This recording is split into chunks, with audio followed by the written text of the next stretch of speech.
Hi, Chris Malouf with XCountry Mortgage here. Inflation and interest rates have been in the news quite a bit, so we're going to do a weekly summary here. If you want to know where interest rates are going to be in the future, it's usually a good idea to listen to the people who set the benchmark rates. That's the Federal Reserve. Chairman Jerome Powell was confirmed to his second term by Congress this week, and in this hearing, he shared his thoughts on where we're headed this year. To sum up his words, inflation is the focus, job growth is slowing, and participation is still lagging even as unemployment rates touch the threes again. A long expansion to reach maximum employment requires price stability. Inflation is a threat to max employment. The Fed will raise rates more than forecast if need be.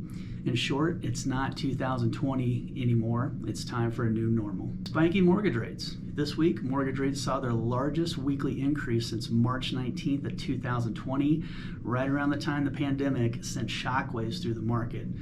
This recent move places the 30-year rate squarely back near pre-pandemic levels, with 15-year rates lagging the quickened pace of rising rates. The 83 basis point spread is currently the widest since we hit 84 basis points July 16th of 2015. Additionally, for the first time since January 17th of 2019, the 5-year adjustable rate mortgage clocked in below that of the 15-year fixed loan option. 30-year versus a 15-year mortgage math 101. To add color to these recent weekly average interest rates, we'll go back to Mortgage Math 101 and visualize the accumulated principal and interest spent to pay off a loan over its life.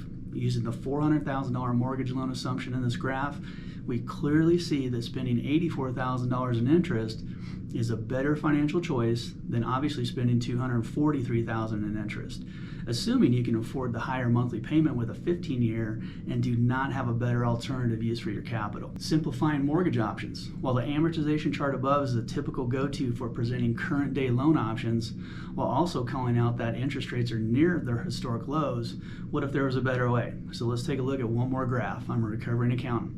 The lifetime financing cost premium chart tells us what you could expect to pay back over the life of the loan for every dollar you borrow. The simple math from the $400,000 mortgage loan example that we used, on a 30-year, $400,000 loan is $1.61. Total out-of-pocket would be $644,000.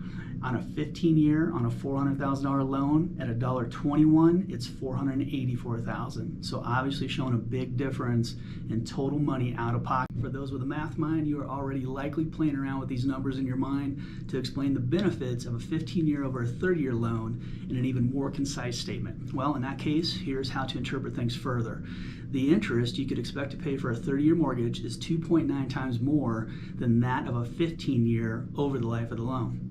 Loan type trends. The 30-year fixed rate mortgage continues to underpin the U.S. housing finance market when purchasing a home, regardless of the lifetime savings that a 15-year offers. However, once home buyers purchase their home, they leverage the 15-year mortgage with greater frequency. The post-pandemic refinance boom boosted the use of a 15-year product by 8%. From 14.2 in January 2020 to 21.9% in April 2021 at its peak. In summary, if you can afford the payment on a 15-year mortgage and have not taken advantage of today's low interest rates, now might be the time to pull the trigger. Feel free to reach out. We'd be happy to do a mortgage review, see if we can improve your situation. If this information was beneficial, hit the like button, hit the subscribe button. Have a great week.